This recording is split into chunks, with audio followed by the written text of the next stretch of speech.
shocking aspect, Mr. Speaker, is that from 2015 up to 2023, the Minister of Finance have spent closer to 17 billion US dollars outside the approval of this parliament. We, as parliament, the owners of the purse, they go and spend money, 17 billion. They don't come to us for condonation.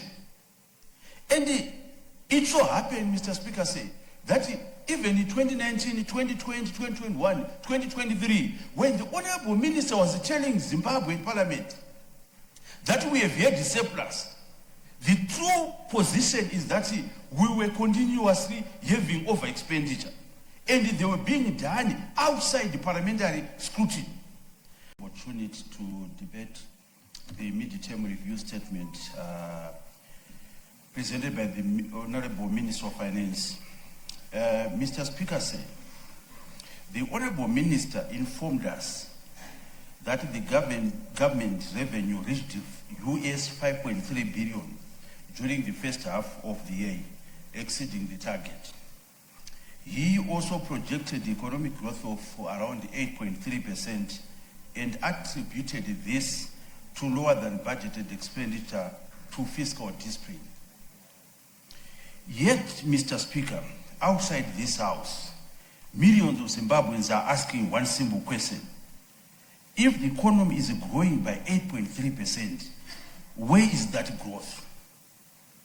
Economic growth, Mr. Speaker, should not only exist in treasury statements, but must also be visible on the grounds. Today, our hospitals remain underfunded. Essential medicines is in short supply. Health workers continue to work under difficult conditions. Schools struggle with inadequate resources, while many vulnerable learners continue to suffer because beam payments are not being met. Order, Honorable Mthuli. There's an honorable member there who is upstanding.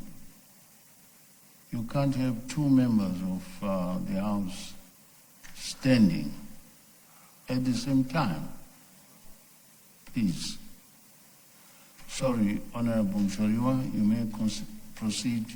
Thank you, Mr. Speaker. Sir. Communities, Mr. Speaker, continue to enjoy poor service delivery and roads. The question, if our GDP is growing so impressively, why are the social indicators not improving at the same pace? Mr. Speaker said, the minister also informed us that the government collected more revenue than anticipated. Yet the same minister in the same statement admitted that most ministries failed to receive even half of the approved budget allocation. This is the contradiction that Treasury must explain. Mr. Speaker said, we passed the appropriation bill in this House, but the subsequent disbursement by Treasury bears little correlation to the allocation that Parliament approved. Some MDAs have exceeded their budget allocation by mid-year, while others have received as little as 5% of what Parliament appropriated. Vote 1, for instance, Mr. Speaker said, the Office of the President Cabinet has utilized 143% of its annual budget allocation by 30 June 2026. And if that rate was to continue, OPC will be heading towards spending approximately 3 times its annual allocation by year end. Mr. Speaker said, during the budget presentation in November, I argued to the Minister of Finance to say, just allocate sufficient resources to the OPC, rather than to have OPC year in, year out, having over expenditure. For the past, from 2019, they've been having continuous year in, year out. If you look at the other ministries, like for instance, Parliament, by 30 June, we had only utilized 19% of our annual allocation. The Auditor General, 14%, Minister of Health, 33%, Primary and Secondary Education, 35%. These figures, Mr. Speaker, expose selective budget implementation rather than faithful implementation of Parliament's Appropriation Act. In other words, Mr. Speaker, say, Treasury is rewriting the Appropriation Act through cash disbursements. Parliament approved the budget. Treasury must implement that budget, not replace Parliament's decision through administrative cash releases. A budget approved by Parliament should remain the government's budget. It should not become the Minister of Finance's budget. It is our budget. We as Parliament, we are the owners of the purse. We cannot then have our powers usurped through administrative cash releases. Mr. Speaker, say, one of the major issues that is also arisen is that we yet post this statement that by the Honorable Minister, the Office of the President and Cabinet did come out explaining that the higher money on OPC was money that was spent on other MDAs or on other ministries, which raises two questions. Whether the Minister of Finance failed to properly allocate the funds to the relevant ministries, or we have a problem where monies which are meant for ministries are being channeled through the OPC. And the question is why, when we do have ministries with their own ministers and also their own accounting officers.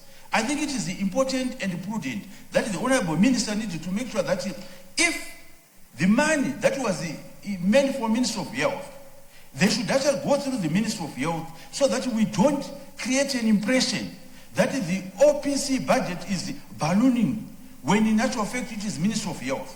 But we also need to understand what is the rationale of putting the money through OPC when it's supposed to just go to the Minister of Health, for instance. Because the Minister of Health, the Permanent Secretary with the accounting officer, they are all appointees of the President. Mr. Speaker, say, the Minister celebrated expenditure below target, but underspending in critical ministry is not necessarily an achievement. It can be evident that government has failed to implement this budget. When hospitals were spent less because Treasury had not released the funds, that is not efficient.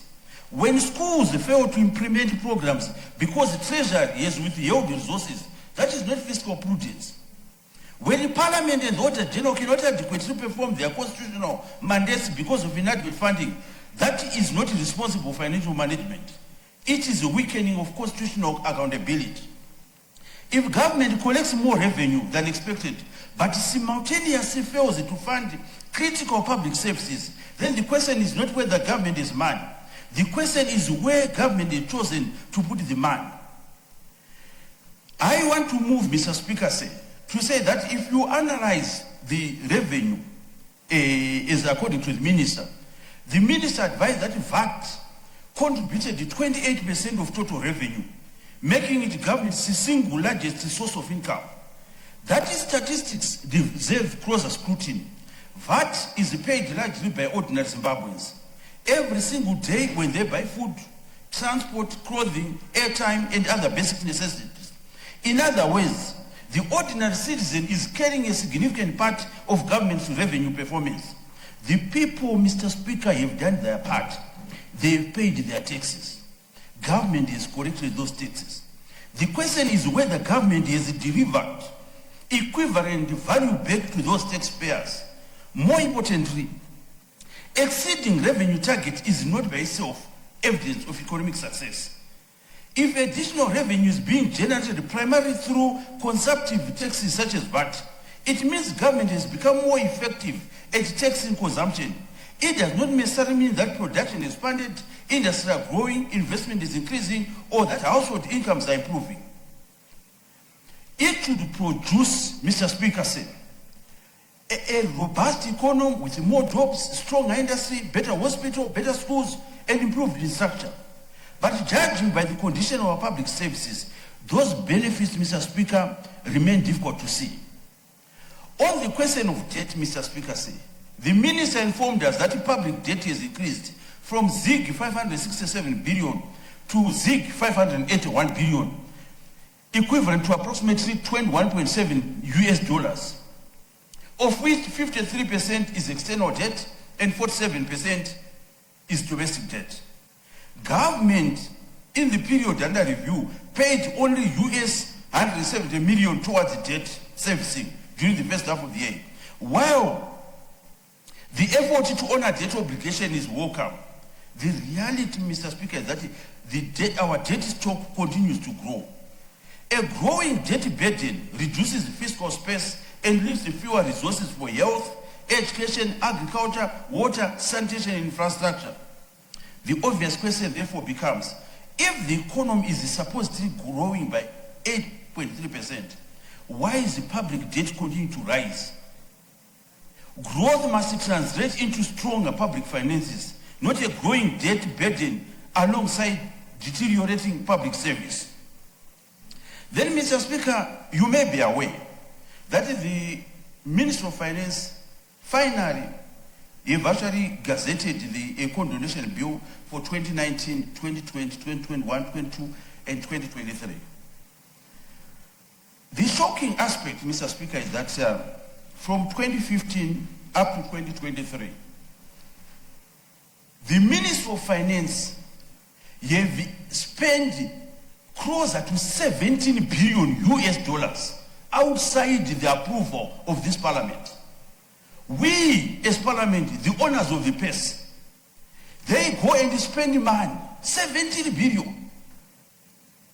They don't come to us for condonation. And it so happened, Mr. Speaker, say that even in 2019, 2020, 2021, 2023, when the Honorable Minister was telling Zimbabwe Parliament that we have had the surplus, the true position is that we were continuously having over expenditure and they were being done outside the parliamentary scrutiny. History will not judge us as a government by the size of revenue that we corrected, nor by the GDP growth. History will judge us by whether that revenue transformed the lives of ordinary Zimbabweans in Zvarasekwa, in Choloto, in Kariba. But the worst aspect, Mr. Speaker, say, which we need as Parliament to talk about, is the question of the Minister of Finance coming after 30 June, during the midterm review. He will tell you that no, the resources are sufficient. There's no need for a supplementary budget. Supplementary budgets are provided for under Chapter 17 of our Constitution, so that where there's need for more resources, this House can allocate. But what does the minister do? He doesn't come with supplementary budget, but he then goes and overspends behind our backs. And that, Mr. Speaker, say, is not good, not only to Parliament, but also to the public finance management system in our country. Mr. Speaker, say, Parliament should never be seen as a rubber stamping house. We need, Mr. Speaker, say, to ensure that because we represent the citizens, the people of Zimbabwe have got confidence that when they send us here, whatever we pass as Parliament, at least they should be courteous. Where money is short, the Minister of Finance should come back to the House and ask Parliament to give him extra money, rather than for them to continuously spend the money outside our view. Mr. Speaker, say, Zimbabwe does not have a shortage of development strategies. We have Vision 2030. We have the National Development Strategy 2. We have annual national budget. We have sector strategies. The problem, Mr. Speaker, in Zimbabwe is implementation.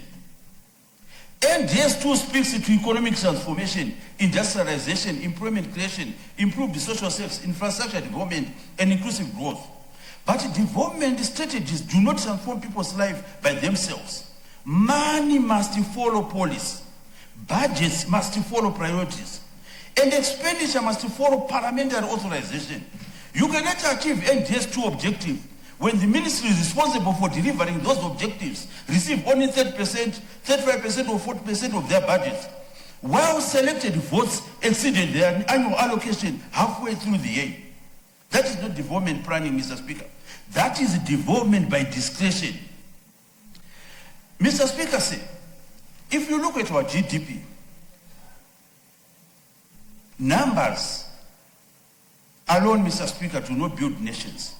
Citizens judge us not by GDP projection, but by lived experience. They judge government by whether medicines are available. They judge us whether business have reliable electricity, whether communities have access to clean water. That is the real report card that citizens want.